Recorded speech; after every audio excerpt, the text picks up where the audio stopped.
Saudações a si que nos acompanha. Bem-vindos a mais uma grande entrevista do Jornal Mercado. Nesta edição temos como convidado o engenheiro Francisco Leite, que é diretor-geral da ITA. Aqui estendo os meus cumprimentos. Muito obrigado pela disponibilidade.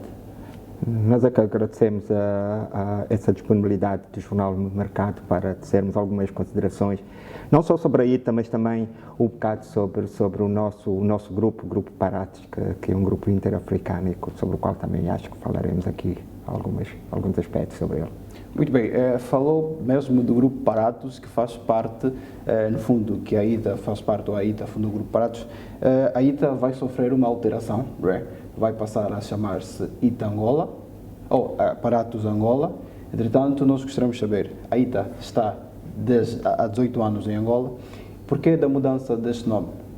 Vamos ver, nós decidimos agora uniformizar a marca em todos os países, porque inicialmente quando se começou quando se formaram as primeiras empresas que hoje fazem parte do grupo, todas elas começaram com a mesma designação, Internet Technologies, e depois o nome do país.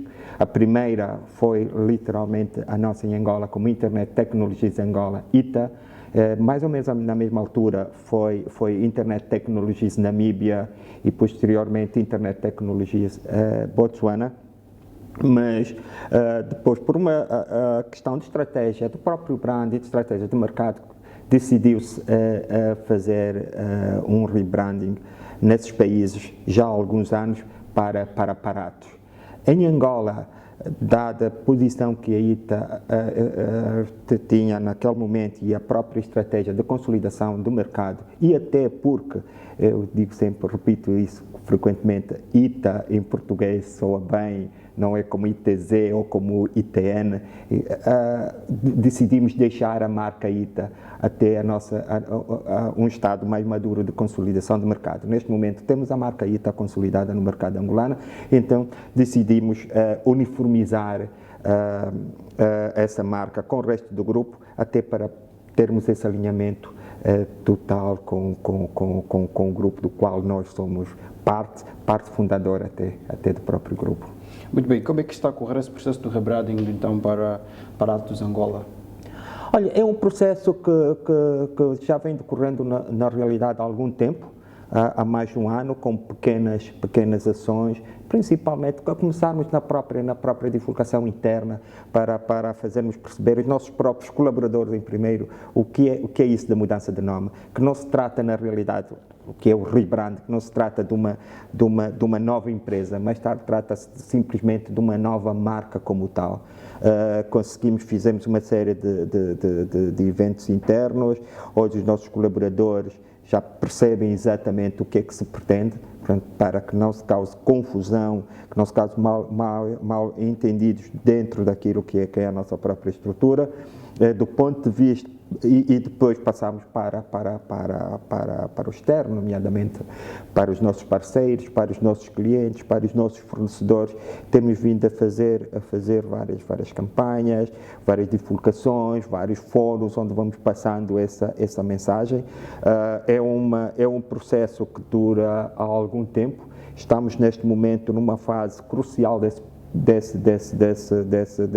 processo, onde que culminará no dia 8 de julho com a cerimónia e com o oficial de passagem da marca ITA para a marca Paratos, porém continuará, porque há que continuar a esclarecer o mercado, a retirar dúvidas do mercado, porque, como disse, nós consolidamos, e acho que nesse aspecto conseguimos fazer durante esses anos todos, esses 18 anos de ITA, com maior incisão nos últimos 5 anos, trouxemos a ITA como uma marca de prestígio no mercado.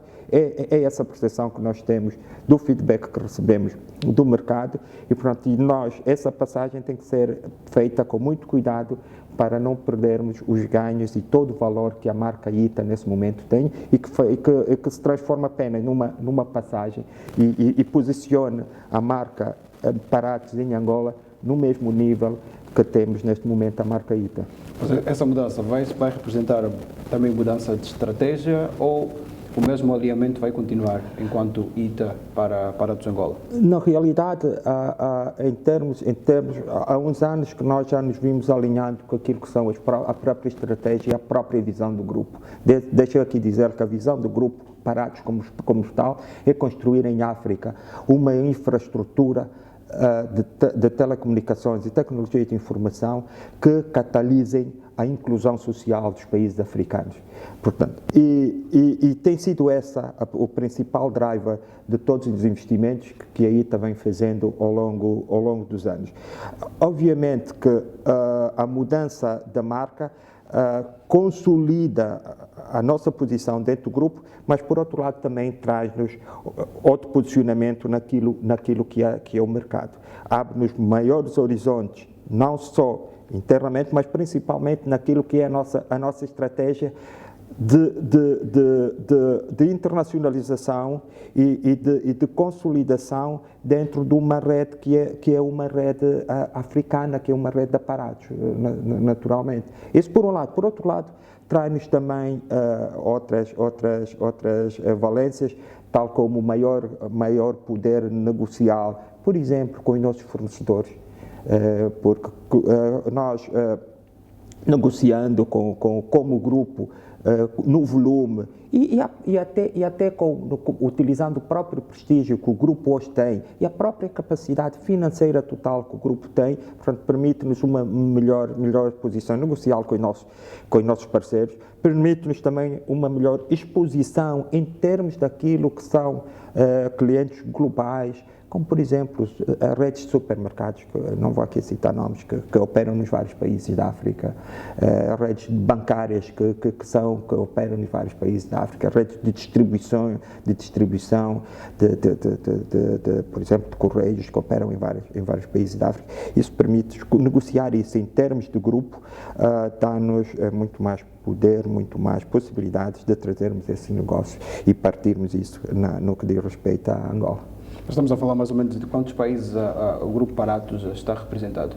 Nós, como escritório, como operação terrestre, neste momento nós estamos para além da Angola, com a ITA, que agora será Paratos Angola, a partir de julho, estamos na Namíbia, estamos no Botsuana, estamos na Zâmbia, em Moçambique, na África do Sul, portanto, são 6 países. Mais recentemente abrimos e continuamos ainda numa fase de setup do negócio na República Democrática do Congo. Digamos que neste momento, com a operação local, estamos em 7 países, continuamos a olhar para outros países e provavelmente dentro em breve poderemos anunciar mais um ou 2 países onde começaremos a fazer operação terrestre. Porém, como footprint do nosso negócio, neste momento já atuamos em mais de 30 países africanos.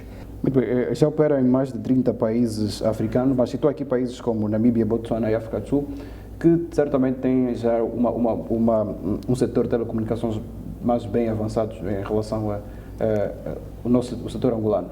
Entretanto, o Angola, em relação a estes países, está muito distante? Olha, isso é uma boa pergunta. É uma boa pergunta porque não sei responder. Não sei responder se algum desses países estará mais ou menos avançado com relação à Angola. Claramente que são cenários diferentes, são oportunidades diferentes e nós, apesar da visão global que nós temos, também temos a visão de cada país, onde as gestões dos próprios países têm autonomia para gerirem e fazerem os processos adaptáveis à própria realidade.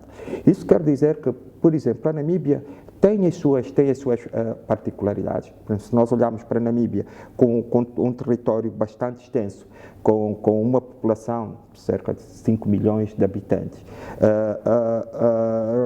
realmente é um mercado relativamente pequeno, onde grande parte se concentra em uma ou 2 cidades, maioritariamente em Windhoek, mas por eles também têm outros tipos de desafios, que é justamente levarem a inclusão digital àquelas ilhas, aqueles pontos muito remotos, alguns até nómadas, na Namíbia, né? com os bushimers que estão lá, em que há que olhar para essa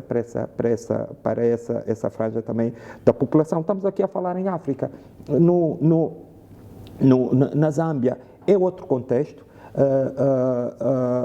diferente da Namíbia. Moçambique é completamente diferente. Angola tem o seu contexto, por isso cada país tem os seus desafios e isso causa, e o que nós como grupo olhamos justamente é tentar criar essa malha africana, interligar esses países, fazer com que as comunicações dentro do nosso continente, e a começar particularmente pela zona austral da África, que nos permita a integração da SADC, não só do ponto de vista político, como do ponto de vista social ou económico, mas do ponto de vista tecnológico, que acaba por ser o grande catalisador, o grande impulsionador para essa integração regional que se pretende. Por exemplo, se um dia nós passarmos para uma moeda única,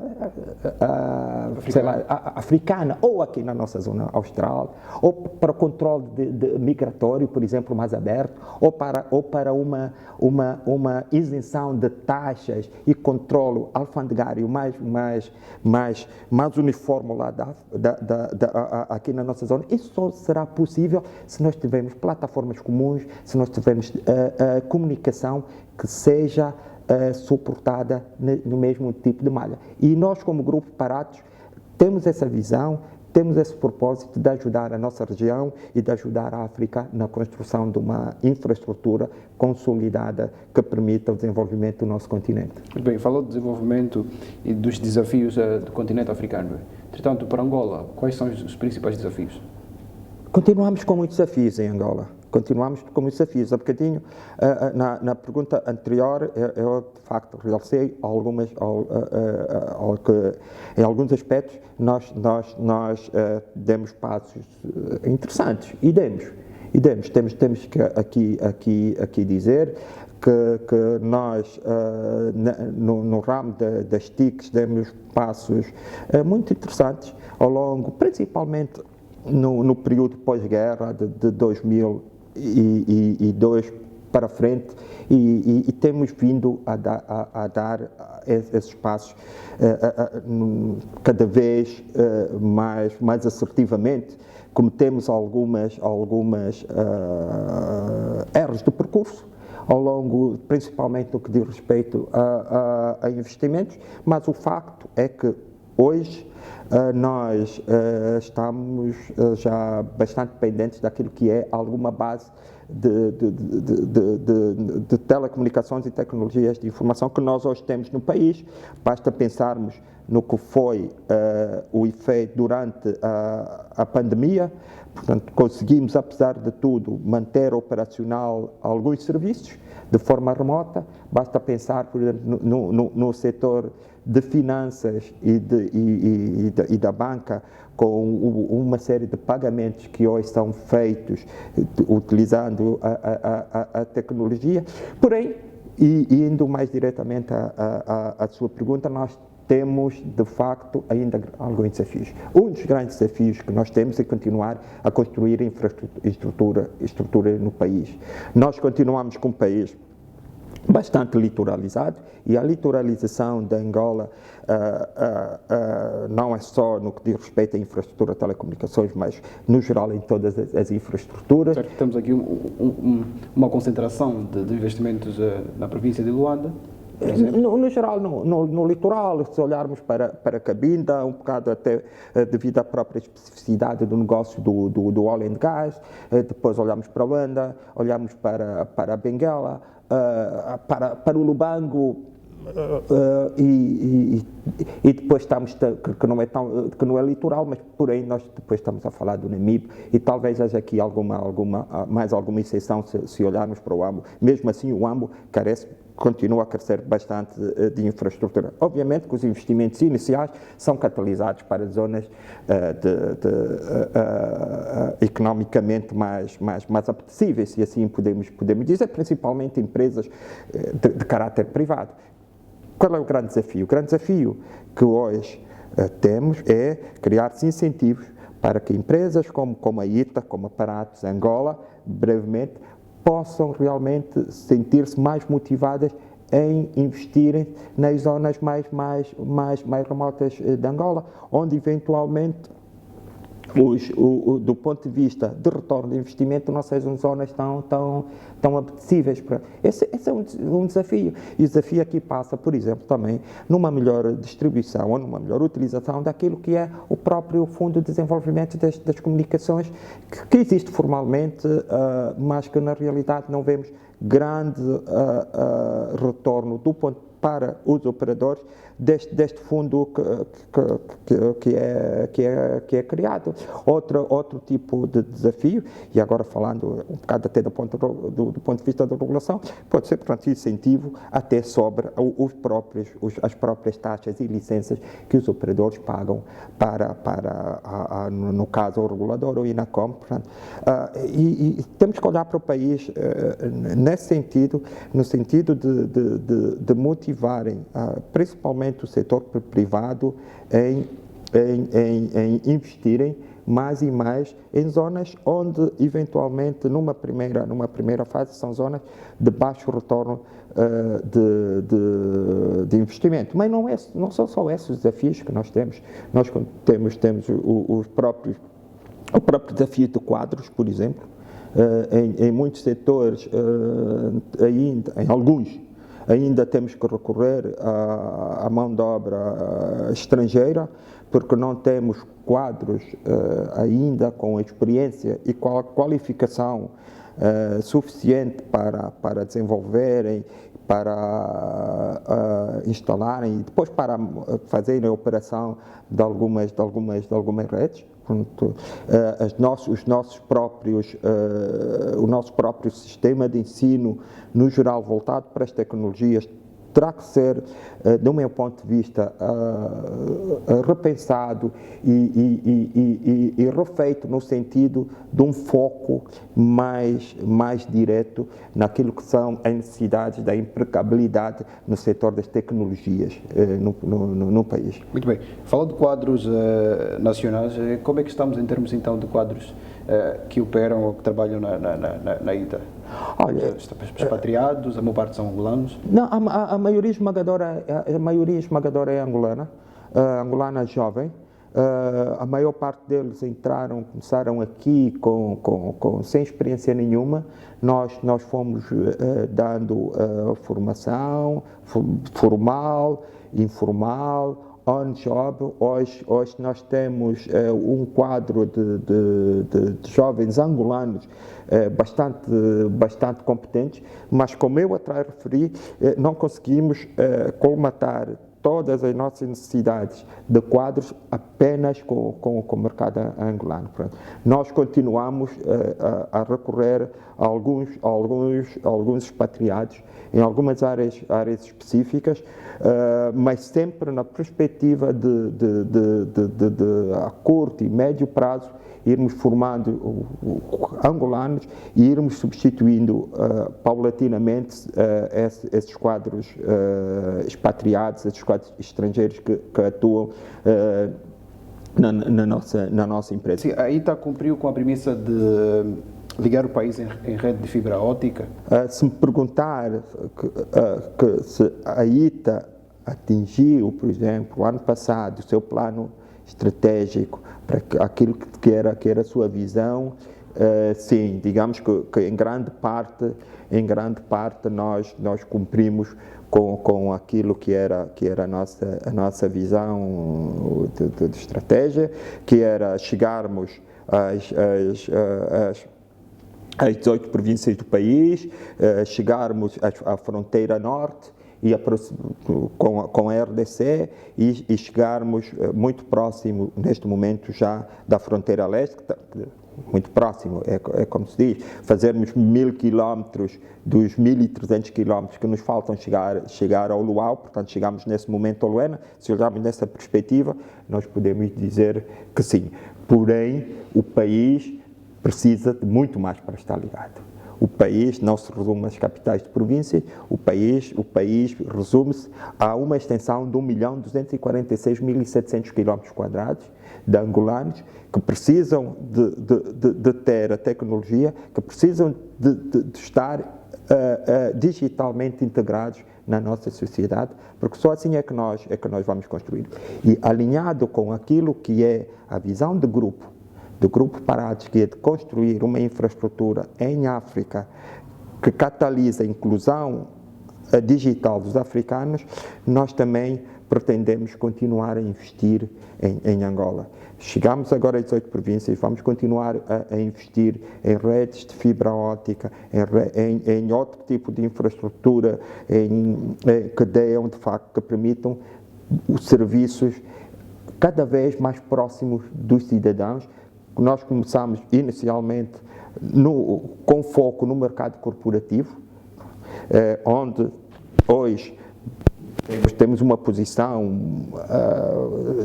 cimeira na partilha desse mercado, mas olhando justamente para essa estratégia de chegarmos cada vez mais ao cidadão, decidimos também migrar, abrir para o mercado de consumo, para o mercado domiciliar. Portanto, aí ainda temos muito que fazer. Portanto, a resposta é ainda temos um enorme caminho para percorrer. Que balanço faz da atividade da ITA em 2021? Olha, foi um balanço bastante positivo. Nós, apesar do cenário macroeconómico em 2021, que ainda não representou a grande viragem, oficialmente nós tivemos um crescimento de 0,7% do PIB, e isso sem correlacionar ao crescimento da população. Portanto, continuamos aqui com alguns desafios. Certo, em termos... cresce 3%. A população cresce 3%, portanto, o mínimo o país devia crescer 3%. Certo. Mas, de qualquer das formas, houve esse bom sinal, pelo menos da estagnação do PIB, para 0,7%, digamos, 7% ou 1%, como quisermos chamar. Isso é irrelevante, mas em termos de resultados, nós conseguimos atingir as nossas metas de venda. Nós crescemos 19% em termos de vendas, em termos de revenue, comparando a 2020. Tivemos um aumento do nosso EBITDA de 34% para 35%. Em termos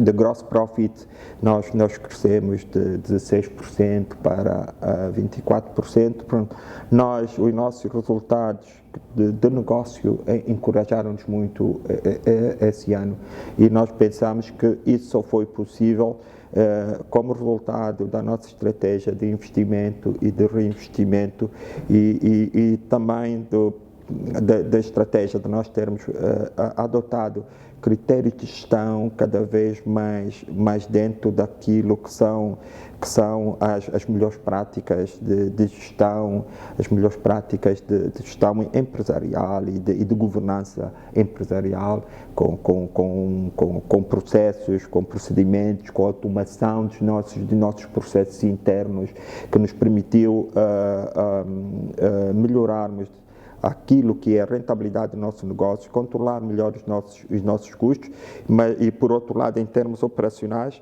conseguirmos manter aquilo que é os nossos padrões de qualidade de serviço. E quando estamos a falar de qualidade de serviço, estamos a falar na transversabilidade da qualidade de serviço, desde o início, desde o primeiro ponto de contacto com as nossas equipas de venda, até o processo de pós-venda com os nossos clientes. Falando de qualidade de serviço, neste quesito, qual é a composição da carteira de clientes da ITA? Olha, a nossa carteira continua maioritariamente a ser feita por clientes. Bem, em termos do volume de negócio, é representado pelo negócio empresarial. E dentro do negócio empresarial, nós atuamos nas mais diversos segmentos do negócio empresarial, desde o óleo e gás, desde o retalho, desde o setor mineiro, desde o setor da hotelaria e turismo. Começamos agora também a dar um foco muito particular àquele setor mais das pequenas e médias empresas, com a criação de pacotes especiais para atenderem esse setor mais das pequenas e médias médias empresas. Portanto, dizia eu, nós temos nós atuamos em todo esse leque e agora também fora do setor empresarial, do setor corporativo, a banca e seguros, o setor financeiro, que é um setor muito importante também onde nós atuamos. Agora diversificamos e também entramos naquilo que é designado o B2C, o business to consumer, o negócio de consumo, o segmento de negócio empresarial. Outro segmento de negócio que é importante aqui realçar é aquilo que é designado wholesale, que é, digamos assim, a venda a grosso de serviços a outros operadores. E neste momento nós praticamente vendemos os serviços a todos os operadores, sejam eles de telefonia móvel ou operadores de rede fixa que atuam no país. Muito bem. Entre os setores, não é? Qual é o setor que procura mais os serviços da ITA? Digamos, há aqui uma grande variedade, mas, digamos assim, até devido à própria história do uso das tecnologias, obviamente que o setor financeiro e o setor do óleo e gás, digamos assim, são os pioneiros na utilização de serviços que nós fornecemos. Mas, porém, hoje, cada vez mais e mais, o setor do Estado, o Estado, por exemplo, as empresas públicas, o próprio setor do governo, hoje que era um setor, digamos assim, permita uma expressão um bocado mais conservador e que demora um bocado mais em adotar as novas tecnologias, hoje temos cada vez mais e mais pedidos e clientes do setor público, por exemplo, em todos os aspectos. Angola queixa-se muito do problema das telecomunicações, sobretudo, que está ligado à própria internet. Como é que olha para o índice de penetração da internet no país? O índice de penetração da internet, nós, do meu ponto de vista, nós devemos olhar para isso em dois aspectos. Portanto, de respeito à própria, que é o maior veículo de disseminação ou de penetração da internet, que é por via dos operadores de rede móvel. Aí eu acho que nós temos um índice de penetração bastante aceitável já, principalmente um dos operadores tem uma rede bastante ampla e já cobre uma parte substancial do país, mas o problema, do meu ponto de vista, não se cinge apenas à extensão da sua rede de serviços desse operador, cinge-se a capacidade económica depois dessas populações terem acesso, por exemplo, a um smartphone. Se você for para o interior do país, hoje poderá lá ter, por exemplo, 3G, mas a maior parte das populações não tem capacidade para ter um smartphone, se olharmos para o rendimento médio daquelas populações. Esse é que é um dos grandes obstáculos à penetração, digamos, da internet mais para o interior do país. Muito bem, já para terminar, não é? Portanto, de uma forma geral e resumida, que análise faz do ecossistema telecomunicações em Angola? Bem, o ecossistema das telecomunicações, como tem ainda